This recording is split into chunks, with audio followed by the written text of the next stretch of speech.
녹화를 시작합니다. 이제 샤워해. 이제 해야 되지. 조심해라 너. 조심해라고.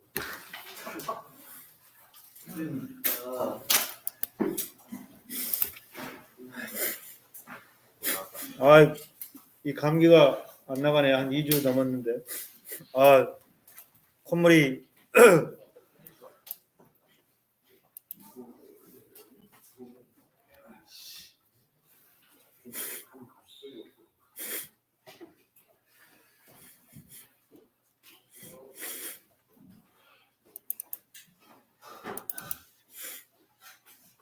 (4.11)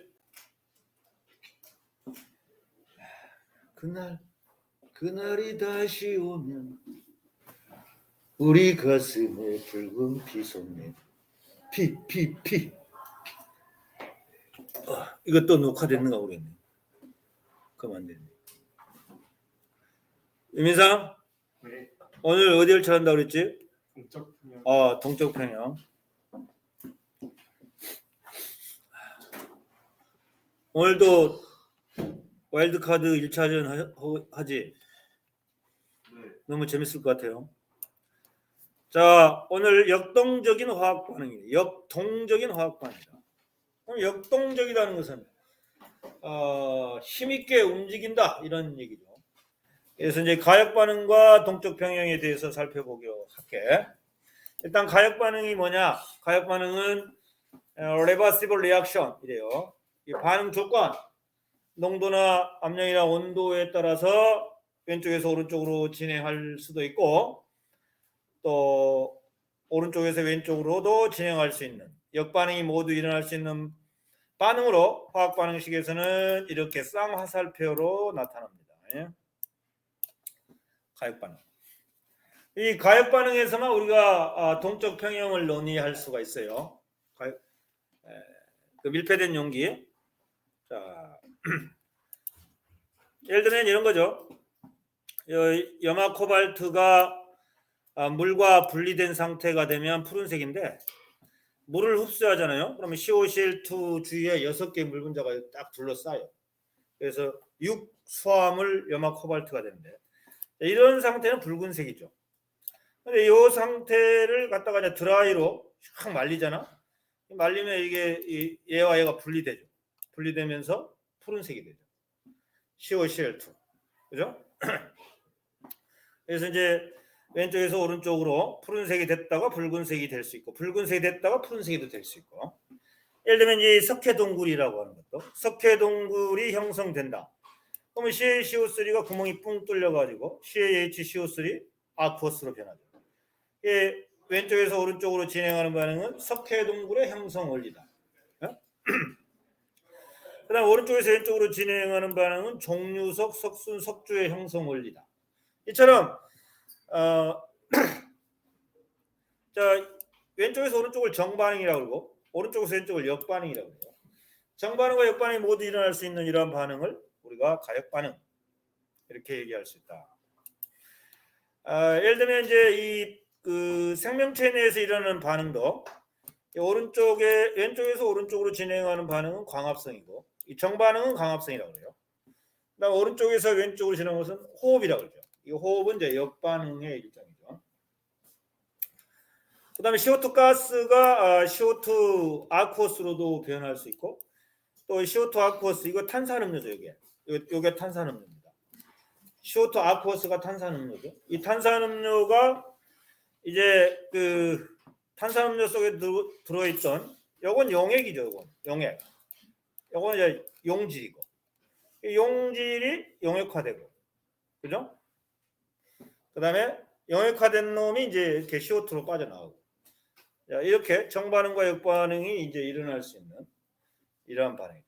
이건 뭐 어떻게 보면 이제 혈액 내에 CO2가 이제 뭐 녹아 들어갈 수도 있고 혈액에서 빠져나올 수도 있고 뭐 등등 이런 정반응과 역반응이 함께 일어날 수 있는 반응, 리버시블 리액션, 가역 반응 이렇게 얘기할 수 있어요. 자, 그에 비해서 이제 비가역 반응이라고 하는 것은 이제 우리가 이제 온도, 압력, 농도 등을 변화를 해도 이걸 이제 변화를 하더라도 어느 한쪽 방향으로는 진행되기 어려워요. 그래서 이제 대표적인 비가역 반응이 어떤 것들이 있느냐? 대표적인 비가역 반응들을 이제 선생님이 이제 여기다가 좀 적어놓은 게 아니라 가져와 봤어요. 이 irreversible reaction이라고 하는 건데, 이거 한쪽 방향으로만 진행되는 반응으로 역반응이 일어나지 않거나 정반응에 비해 무시할 수 있을 만큼 거의 일어나지 않는 그런 반응도 있죠. 예를 들면 연료의 연소 반응, 연소되면 이제 CO2하고 물이 나오는데, 이 CO2가 물과 반응해서 메테인이 만들어질 수가 있느냐? 어렵다는 거지. 그다음에 금속과 산의 반응, 그러면 수소기체 나오잖아요. 수소기체. 이 수소기체하고 염화 마그네슘 수용액이 이제 반응을 해서 마그네슘을 얻을 수 있느냐? 이것도 어렵다는 거죠. 중화 반응, 뉴트럴리제이션. 산과 염기와 반응해서 물과 염화나트륨 수용액이 되는데, 이런 물과 염화나트륨 수용액을 이용해서 염산과 소나트륨 수용액을 만들어낼 수 있느냐? 어렵다. 이런 얘기죠. 중화 반응. 그럼 앙금 생성 반응도 어렵다. 앙금이 다시 풀어질 수가 있냐 이게 어려워요. 그래서 이런 네 가지의 비가역 반응들, 농도나 온도나 압력을 변화시킨다 할지라도, 반응 조건을 변화시킨다 할지라도 그 방향, 어느 한쪽 방향으로는 반응이 일어나기 어려워. 그래서 이걸 연료 연소, 금속과 산의 반응, 중화 반응, 앙금 생성 반응. 금속과 산의 반응이나 연료의 연소 반응, 이 두 놈은 어떻게 보면 기체 발생 반응 이렇게 보시면 돼요. 기체 발생 반응. 기체가 생성되는 반응은 그 기체를 이용해서 원래 반응물, 원래 물질을 만들어내기가 어렵죠. 자, 넘어가겠습니다. 비가역 반응, 가역 반응과 비가역 반응 예를 조사해 보자. 지금 우리가 이제 가역 반응은 이 앞에서 했어요. 이런 이 무색의 사산화 질소가 가만히 놔둬도, 얘만 놔둬도요, 얘만 시험관에 놔둬도 얘가 만들어져요. 그 얘가 어느 정도 만들어지잖아? 얘끼리 충돌해서 얘가 만들어질 수 있어요. 그래서 얘는 젓갈색이거든요. NO2 젓갈색.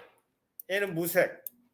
이제 처음에는 무색만 넣어놨어요. 시험관에. 그럼 조금 지나면 무색이 좀 진해져요. 그죠? 그리고 그 진해진 상태로 그대로 유지돼. 정반응과 역반응이 이제 같은 속도로 일어나고 있다고 봐야 돼. 그래서 이제 이 가역 반응에서는 그 어떤 반응 조건에 따라서 이렇게 일어나고 정반응도 일어나고 역반응도 일어날 수 있는 이러한 반응을 우리가 리버시블 리액션이다 이렇게 얘기할 수 있어요. 그다음에 뭐 시험관에 얘만 넣어놨잖아. 시험관에 얘만 넣어놔도 조금 있으면 얘가 만들어져요. 또 얘가 만들어지면 또 얘도 만들어지고. 그래서 정반응과 역반응이 이제 함께 일어날 수 있는 이러한 반응을 가역 반응. 그에 비해서 이제 비가역 반응은 이런 앙금 생성 반응이라든가 중화 반응, 기체 발생 반응 이런 것들은 비가역 반응이다라고 보시면 돼요. 오케이? 자, 그러면 동적 평형이 뭐냐? 동적 평형. 움직임이 있는 평형이다. 움직임이 있는 평형에 도달했다. 이제 동적 평형은 이제 이 겉보기에는 반응이 정지된 것처럼 보여. 마치 정적 평형처럼 보여. 하지만 실제로는 계속해서 정반응과 역반응이 같은 속도로 일어나고 있어요. 이게 반응 속도에 관련된 식은 조금 어렵지만 반응물이 생성물로 전환되는 속도, 생성물이 반응물로 전환되는 속도, 그러니까 이제 반응 속도론에서 다시 배워야 되지만 반응 속도 상수로 반응 속도식을 쓸 수 있어요. 반응 속도식까지를 우리가 화학원에서는 요구하지 않아요. 그래서 반응 속도가 정반응과 역반응이 같은 속도로 일어나고 있는 상태, 겉보기에는 반응이 정지된 것처럼 보이고 있는 상태, 하지만 끊임없이 움직이고 있는 상태, 그래서 그들의 농도가 일정하게 유지되고 있는 상태, 더 이상 수면의 변화가 없는 상태, 이런 것들이 동적 평형 상태다라고 보시면 돼요. 그래서 동적 평형의 예가 세 가지가 교과서에 나와 있어요. 먼저 상태 평형이라고 해요. 상태 평형. 액체와 기체의 상태 평형. 증발, 응축. 상태 평형이야. 증발되고 응축돼. 증발 속도 이퀄 응축 속도. 그렇다고 제로가 아니야. 더 이상 수면이 둥근 플라스크 안에 있는 수면이 더 이상 줄어들지 않아. 처음에는 좀 높았다가 이제 동적 평형에 이르면 수면이 이제 줄어들어서 일정한 높이가 되는 거야. 이거 상태 평형이라고 그래. 그래서 상평형. 상태만 변해. 액체가 기체로, 기체가 액체로. 그죠? 그러면서 액체도 존재하고 기체도 존재하면서 기체로 됐던 놈이 다시 액체로 들어가고 액체 표면에서 다시 증발을 하고 그 속도가 증발 속도고 무슨 속도? 응축 속도가 같은 상태에 도달한다 이 말이야. 그럼 이제 수면이 더 이상 줄어들지 않지. 이걸 상태 평형 또는 상평형이라고 해. 상. 화학식이 변하는 화학평형이 아니고 상태가 변하는 상태평형이야. 알겠지? 오케이? 그 다음에 이제 우리가 중요한 거 상평이고요. 아까 얘기했지만 어제도 얘기했지만 이 증발 속도는 온도에만 의존한다고 보시면 돼. 온도만 일정하면 증발 속도는 일정해. 일정합니다. 온도만 일정하면 증발 속도는 일정하다. 그리고 이제 응축 속도는 뭐에 영향을 받느냐? 응축 속도는 기체 상태의 수증기 숫자에 의해서 응축 속도가 결정된다고 보시면 돼. 수증기의 숫자, 기체 상태의 수증기의 숫자가 응축 상태를 결정하고, 오케이?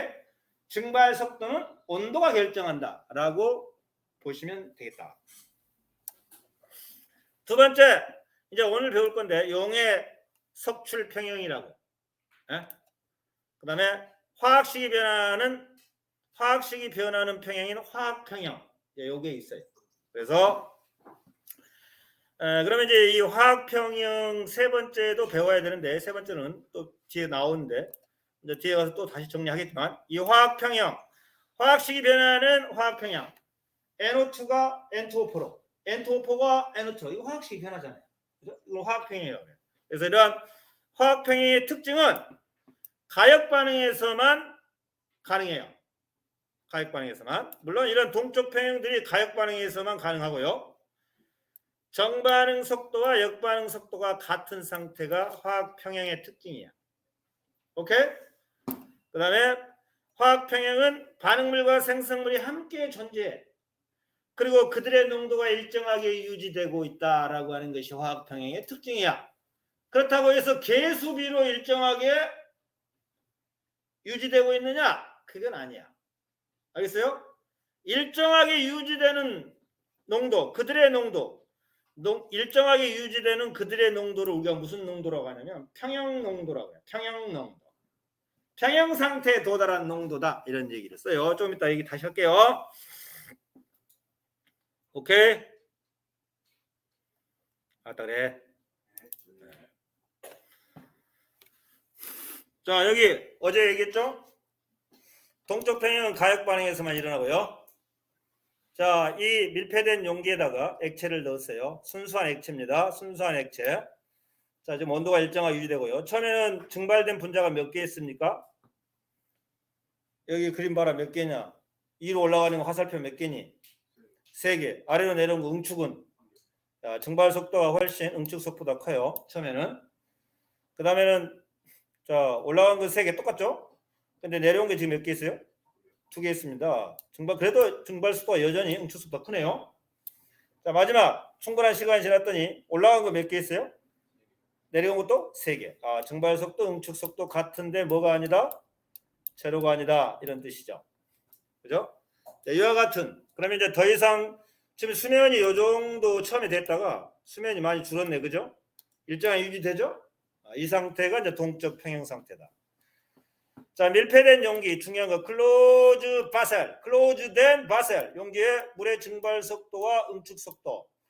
증발 속도는 온도만이 결정한다라고 보시면 되고 응축 속도는 기체 상태의 수증기 수에 의해서 결정된다고 알아두면 되겠고 온도가 일정하기 때문에 속도 시간 그래프에서 증발 속도는 이렇게 일정하고요. 응축 속도는 이제 수증기가 늘어나면서 점점 늘어나다가 1개, 2개, 3개로 늘어나죠. 그래서 응축 속도는 이렇게 늘어난다. 그래서 평행에 도달을 한다라고 하는 거죠. 이때가 동적 평행이다. 속도 시간 그래프에서 증발 속도, 응축 속도의 관계 그래프를 보여주고 있습니다. 온도가 일정한 상태. 오케이. 똑같은 그림이어야 되는데 지금 그림이 없어요. 증발 속도, 온도가 일정, 응축 속도 이렇게 점점 증가하다가 동적 평형 이렇게 됐습니다.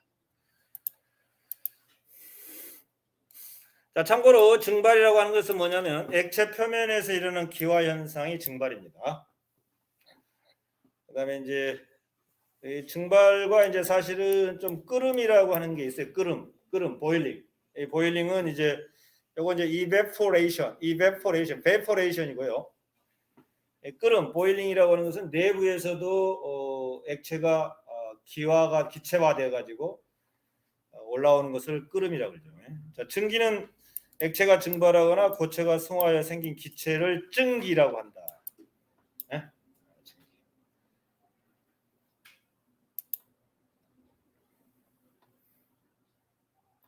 확인 1번.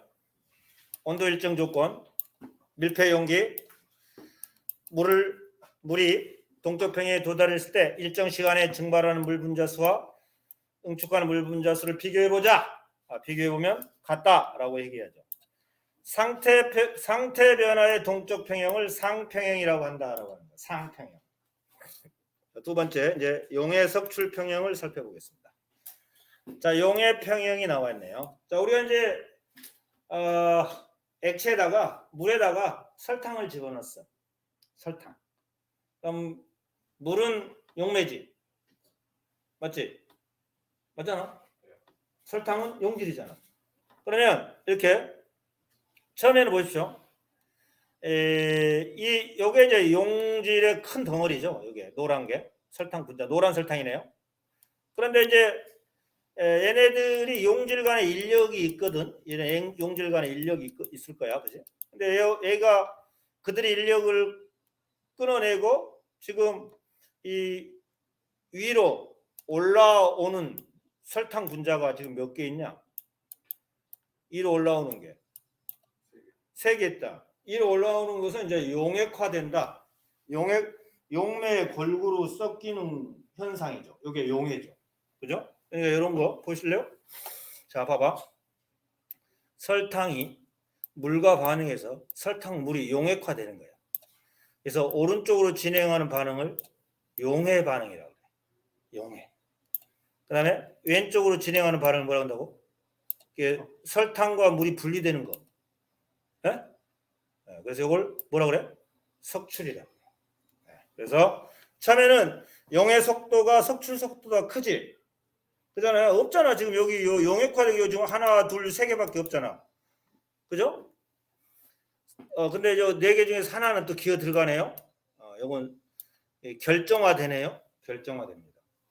용해 속도가 처음에는 석출 속도보다 커요. 좀 지났더니 지금 용해되는 게 똑같이 3개죠. 근데 파란색 화살표 몇 개지? 2개지. 아직도 용해 속도가 석출 속도보다 커요. 지금 이 2가지 상태. 여기는 둘 다 아직도 용질이 계속 그 용매에 더 녹아들 수가 있어요. 그래서 이 2개의 상태는 불포화 용액이라고 그래요. 불포화 용액. 그런데 이제 어느 정도 시간이 지나니까 용해 속도하고 석출 속도가 몇 개씩 똑같지? 3개씩 똑같지? 이걸 용해 속도, 석출 속도가 똑같아. 그렇다고 뭐가 나냐? 세로는 아니야. 그죠?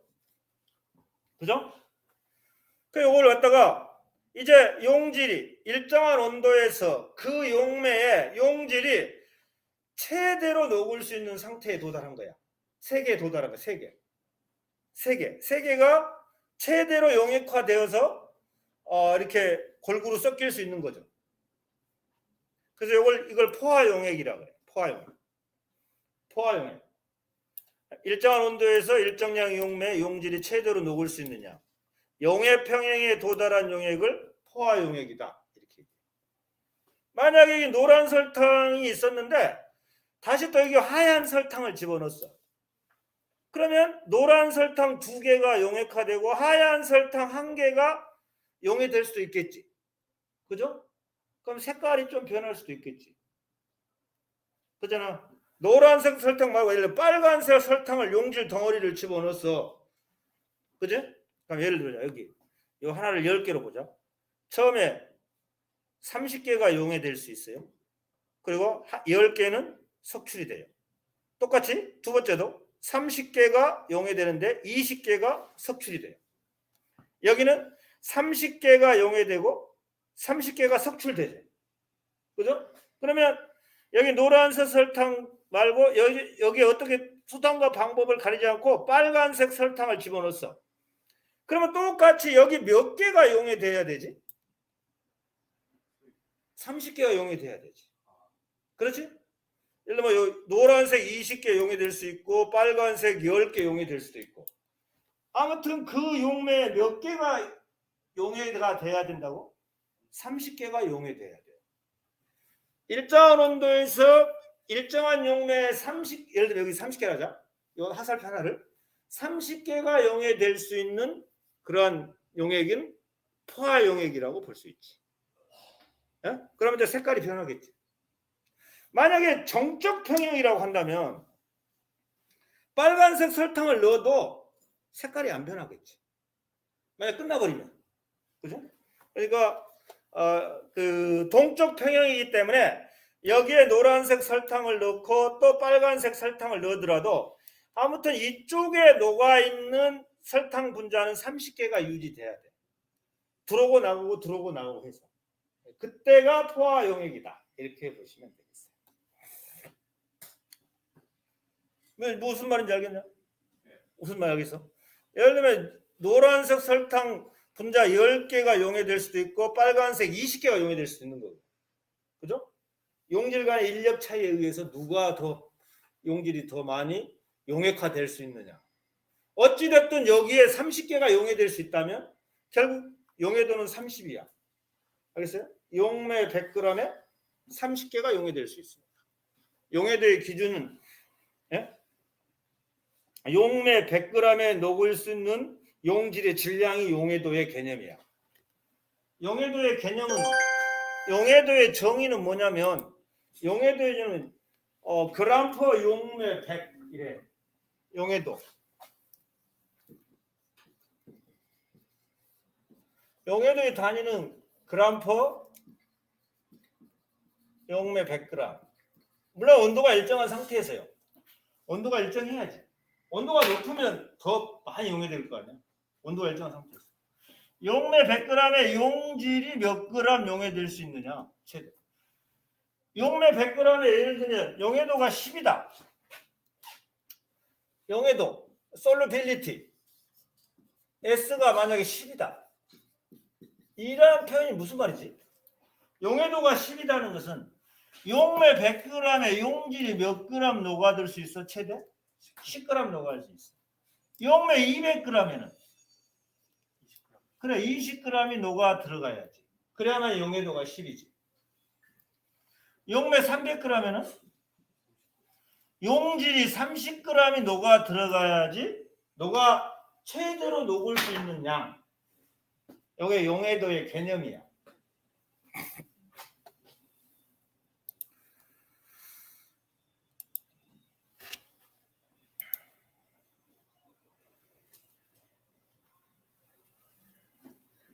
용해도 물 100g. 여기서 물이라고 했는데 용매죠. 용매 100g에 녹을 수 있는 최대 용질의 양.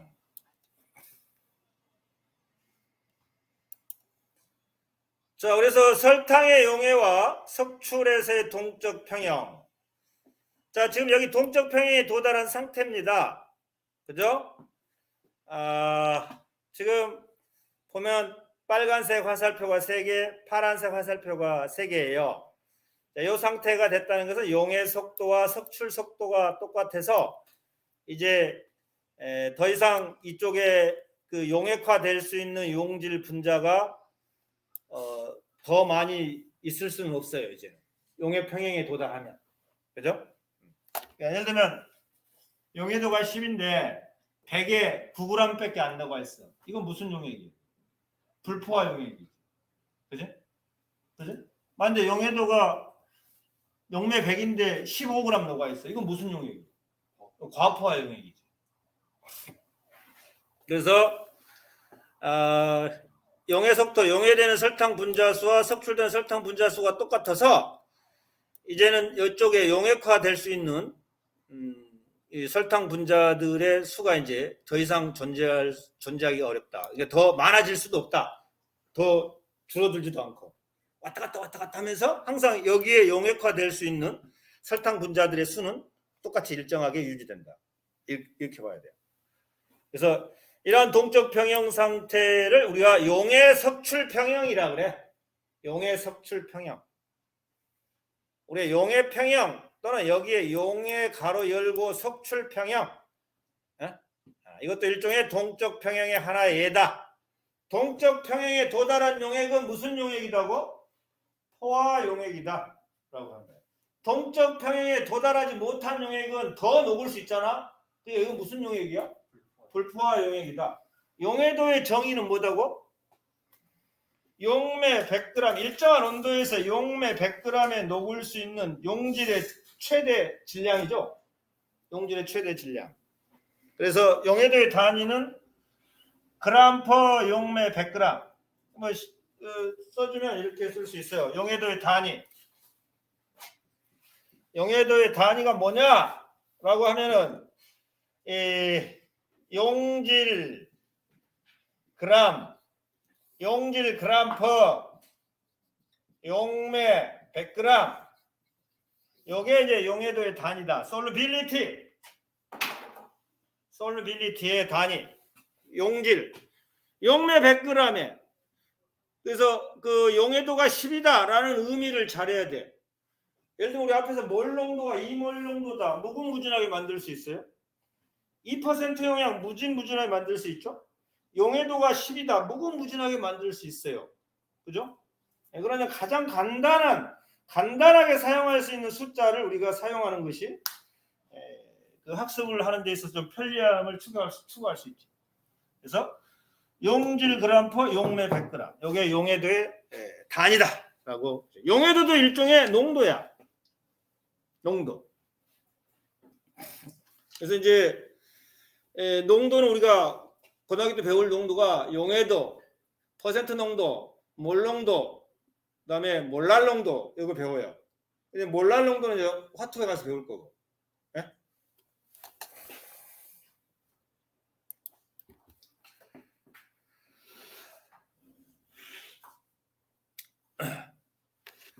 자, 나와 있네요. 용해 평형, 용해도. 용매 100g에 녹을 수 있는 최대 용질의 양, 온도가 일정한 상태에서. 온도는 일정하고 물의 증발은 무시를 해야죠. 물이 증발되면 안 되잖아요. 왜냐하면 용매가 줄어들면 안 되니까. 용매 100g이 딱 유지돼야 되니까. 자, 처음에는 용해되는 설탕 분자수가 3개였는데 하나, 둘, 3개였는데 석출되는 설탕 분자수는 1개밖에 없어요. 자, 이 상태는 무슨 용액이죠? 불포화 용액이죠. 자, 충분한 시간이 지나니까 이렇게 됐네. 용해되는 설탕 분자수 3개, 석출된 분자수 3개 나와요. 3개 똑같아요. 즉 용해 속도와 석출 속도가 똑같네. 근데 제로가 아니네. 그죠? 이런 상태는 동적 평형이고, 동적 평형에 도달한 상태는 무슨 용액? 포화 용액이다. 그죠? 그래서 이 상태에 되면 이쪽 여기에 용액화되어 있는 설탕 분자수도 일정하고 또 녹지 않고 덩어리 상태로 남아있는 여기의 질량도 일정하겠지. 여기도 일정하고 여기도 얘네들 분자수도 일정하고 평형 상태에 도달하면. 그죠? 그래서 이제 물론 여기 처음에 여기 용질 덩어리의 질량보다는 평형 상태에 도달한 용질 덩어리의 질량은 어떨까? 조금. 누가 더 많을까? 처음하고 평형 상태에 도달했을 때 용질 덩어리 양. 얘가 많겠지, 여기. 덩어리만 보면. 그죠? 왜냐하면 이미 이 덩어리에서 빠져나간 놈들 있잖아요. 이렇게 위로. 그렇기 때문에 여기의 질량은 좀 줄어들. 여기 처음에 용질 덩어리의 질량은 줄어들지. 그냥 그러지만 여기만 보면 용액화되어 있는 설탕 분자 수도 일정하고, 그 다음에 여기도 마찬가지로 용액화되지 않고 용질 덩어리 자체의 질량도 이제 일정하게 유지되겠지. 물론 줄어든 상태로 일정하게 유지된다. 어렵냐? 어려워? 아니요. 별로. 어렵지 않지? 자, 처음에 용해된 입자수가 더 많지만 일정한 시간이 되면 용해된 입자수, 설정된 입자수 같아진다. 용해는 뭐냐? 용질과 용매가 고르게 섞이는 현상이 용해다. 그죠? 섭출은 뭐냐? 용질이 결정화되는, 다시 기어 들어가는 거죠. 자, 시간이 지나면 A가 같아지고 이걸 용해 평행이라고 하고, 포화 용액은 용해 평행을 이루고 있는 용액이고, 불포화 용액은 용해 평행 이전의 용액을 불포화 용액이고. 그보다 더 많이 녹아 있어? 무슨 용액? 과포화 용액이다라고 보시면 되겠습니다. 타임. 자, 이제 확인 2번. 용매의 용질이 충분히 녹아서 동적 평행에 있는 용액에서 용질의 용해 속도와 섭출 속도의 관계를 설명해 보자. 그러면 동적 평행에 도달했기 때문에 용질이 용해되는 속도와 기어 올라가는 거하고, 그 다음에 용액 속에 용질이 섭출되는 속도는 서로 어떨까? 같겠지. 그렇다고 제로는 아니다 라고 하는 거. 자, 이제 마지막 화학 평형입니다. 화학 평형. 화학식이 변하는 평형이죠. 자, 교과서 탐구 과정. 처음에 시험관에 뭐만 집어넣냐 여기 봐라. 시험관에 처음에 밀폐 용기, 여기 밀폐된 클로즈된 시스템이야. 클로즈된 시스템에다 밀폐 용기에 온도를 일정하게 유지됐어요. 유지했습니다. 실온에서. 그죠? 실온에서 이렇게 유지하더라도 화학식이 변하는 평형에 도달할 수 있어요. 자, 처음에는 뭐만 집어넣었지? NO2만 집어넣었어요. NO2가 무슨 색깔이지? 젓갈색입니다. 이거 실험할 때 진짜 조심해야 됩니다. 이거 굉장히 독성이 있어요. 잘못하면 오바이트 나오고 막 그래요. 자, 그러고 나서 그래서 밀폐 용기 꽉 닫아야 되고, 우리가 이제 안전을 고려하면 그 홈 휴드에서 이 실험을 해야 됩니다. 자, NO2를 집어넣었잖아요. 그러면 나중에 어떤 상태에 도달하냐면요. 상온에서 보죠. 보십시오, 여기. 처음에 이거 넣었죠. 상온에서. 상온 25도씨를 상온이라고 그래요. 넣었는데, 색이 어때요, 점점? 옅어지죠? 그러면 요거는 어떻게 해석을 해야 되지? NO2만 있을 때는 젓갈색인데, 얘가 반응을 했겠지? 그래서 무색에 뭘로 변했다? N2O4로 변할 수도 있고, 또 N2O4가 다시 NO2로 변해서 더 이상 이제 색이 옅어지지 않고 일정한 색을 유지해. 이 상태에 도달할 수 있어요. 다가 바로 정반응과 역반응이 같은 속도로 일어나면서 얘네들의 농도가 일정하게 유지되고 있는 상태에 도달했다라고 보시면 돼요.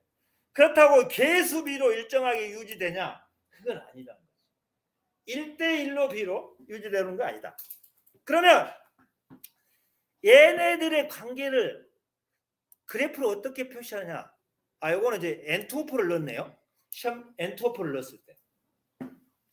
그러면 N2O4를 넣으면 N2O4는 무슨 색이겠니? 무색이지. 자, 그러면 요 반응이 일어나겠지. 잘 봐. 이제 한번 써보자. 식을 쓸 줄 알아야 돼. N2. 시험관에 N2O4만 넣었어요. 그랬더니 색깔이 어떻겠니 이제? 진해지겠지. NO2로 변합니다. NO2. 여기 개수가 뭐가 돼야 되니 친구야? 2가 돼야 되겠네. 그 다음에 진해지다가 더 이상 진해지지 않는 상태에 도달했어요. 그럼 정반응과 역반응이 같은 속도로 일어났구나. 이렇게 봐야 돼. 그러면 이들이 평형 상태에 도달하는 것을 어떻게 우리가 그래프로 표시할 수 있느냐? 처음에는 N2O4만 있었지. N2O4는 처음에 많았겠지. 많아서 점점 어떨까? 줄어들겠지. 그래서 N2O4는 점점 많아지다가 점점 줄어들다가 일정해져요. 이렇게. 그 다음에 요 NO2는 어떨까요? 처음에는 있었을까 없었을까? 처음에 무색에 이것만 넣었으니까 없다가 이렇게 해서 농도가 넘으면서 일정해져요. 이렇게.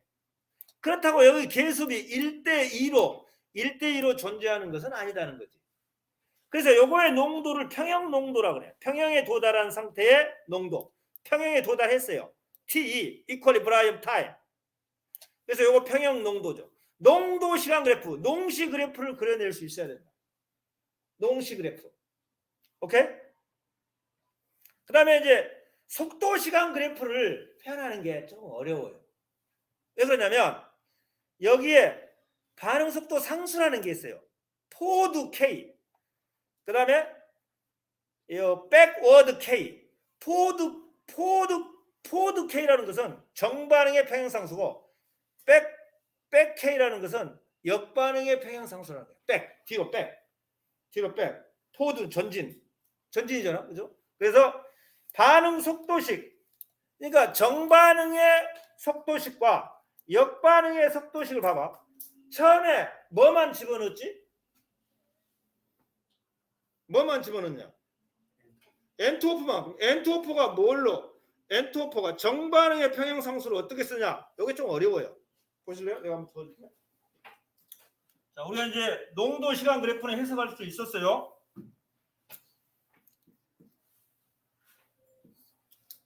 화학평형에서 농시 그래프는 해석할 수 있었다. 그러면 거기 친구들 146페이지에 처음에 NO2를 넣었지. 거기다 한번 표시해봐. 처음에 뭘 넣었어요? NO2 가스를 집어넣었어요. 그러면 정반응이 일어나겠지. 그지? 또 시간이 지나면 2배 NO2 아니 N2O4 가스가 생기면서 평형에 도달하겠지. 처음에 M만 넣었어요. 그러면 처음에 M만 넣었으니까 여기 농시 그래프를 교과에서 한번 그려봐. 대충. 자, 여기 농도, 여기 시간 그래프 이렇게 해서 한번 그려봐라.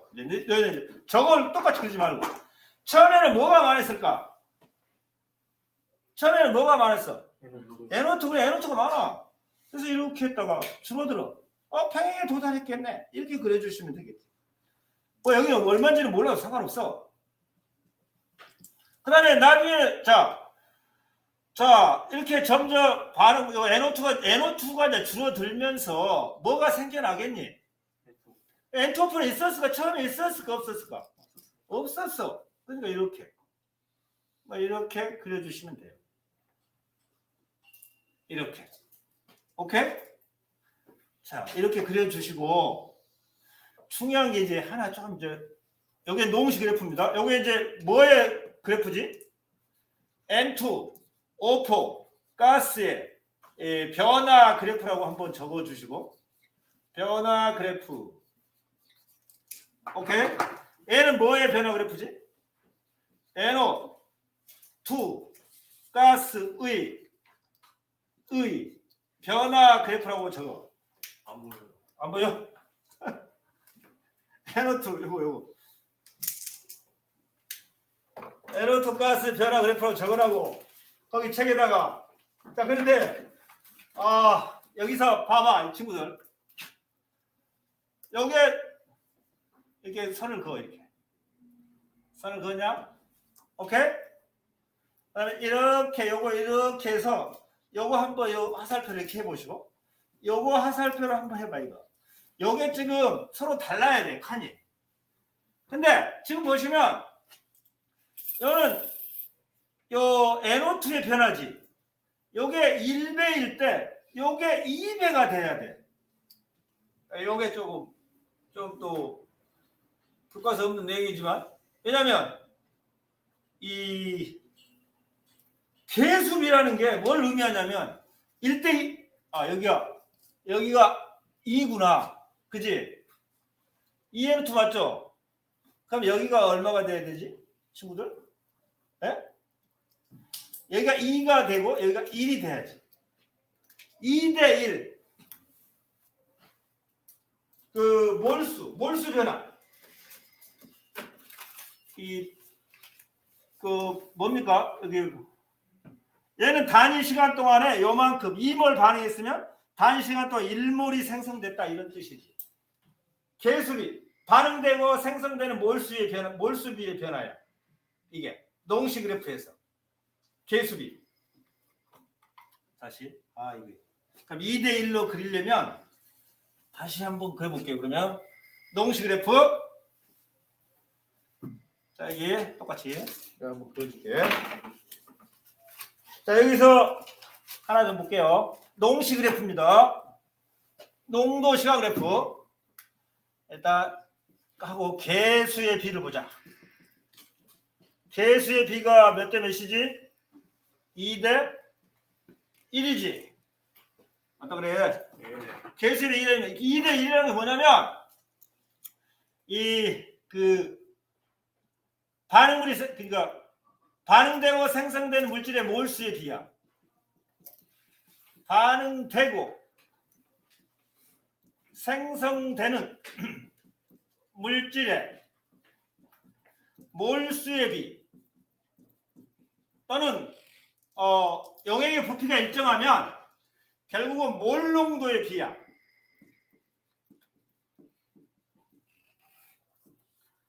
자, 그래서 반응되는 물질과 생성되는 물질의 몰 농도의 비가 2대 1이 나와야 돼. 자, 그러려면 그래프가 어떻게 나와야 되느냐? 이렇게 나와야 돼. 이렇게. 농도, 몰 농도를 하자. 몰 농도. 이쪽 시간.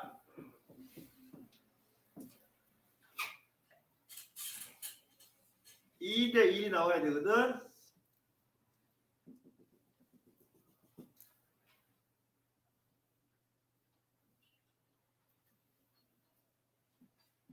(2대 1) 나오려면 오래 따겠지.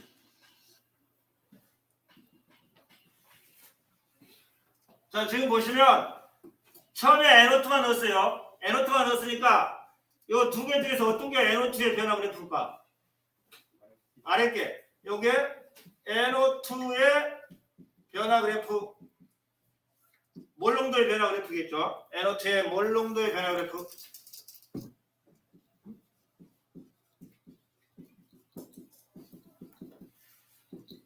몰농도의 변화 그래프. 요는 N2, O4의 몰농도의 변화 그래프. 그런데 중요한 것이 요거의 폭고, 요거의 감소폭과 증가폭을 봐. 감소폭과 증가폭은 몇 대 몇이 나와야 된다고? 그래, 2대 2 나와야 된단 말이야. 2대 1이 나와야 된다 이런 말이지. 요게. 그리고 요게 무슨 시간이냐? 평형에 도달된 시간 이래. 그리고 얘네들을 무슨 농도라고 그러냐면 평형 상태에 도달한, 화학 평형 상태에 도달한 평형 몰농도. 근데 그들의 몰농도의 비가 2대 1은 아니다는 거지. 이들의 비가 2대 1이 아니다는 거야. 얘는. 이거는 몰농도, 평형 몰농도의 비는 2대 1은 아니다. 감소폭과 증가폭은 2대 2야. 감소폭과 증가폭은. 이것이 중요한 포인트야.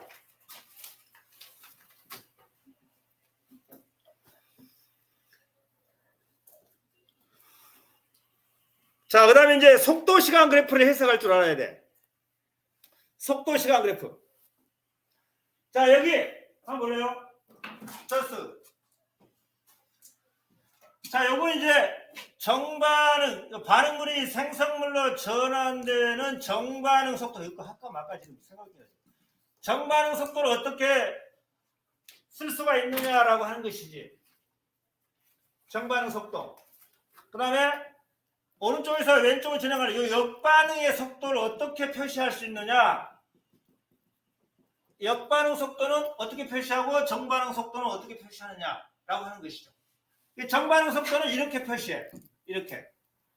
정반응 속도를 V1이라 할게.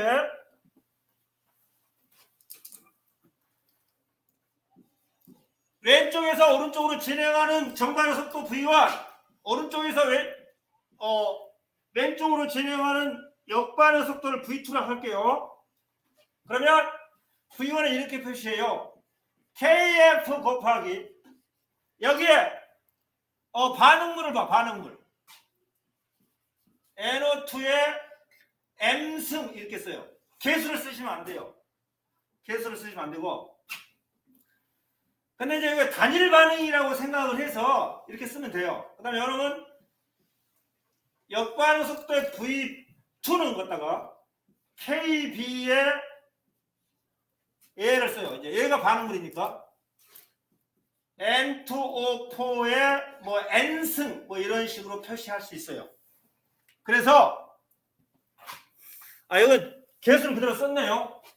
NO2의 제곱 개수를 그대로 썼습니다. 단일 단계 반응으로 봐서 화학 평형은 단일 단계로 보기 때문에 그대로 개수를 갖다 썼어요. 이렇게 여기 개수 2를 그대로 썼습니다. 그래서 화학 평형 상태에서는 요 두 놈이 서로 같다 이런 것이지.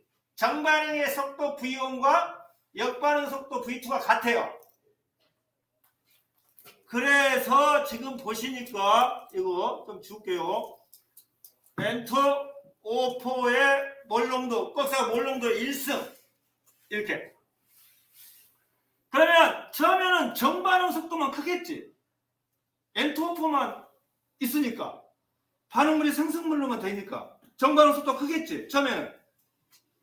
그래서 속도 시간 그래프는 어떻게 그리느냐, 이렇게 그리지. 이렇게 속도 시간 그래프. 속도 시간 그래프는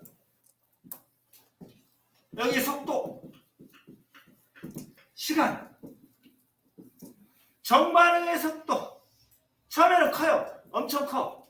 그래서 일정이지.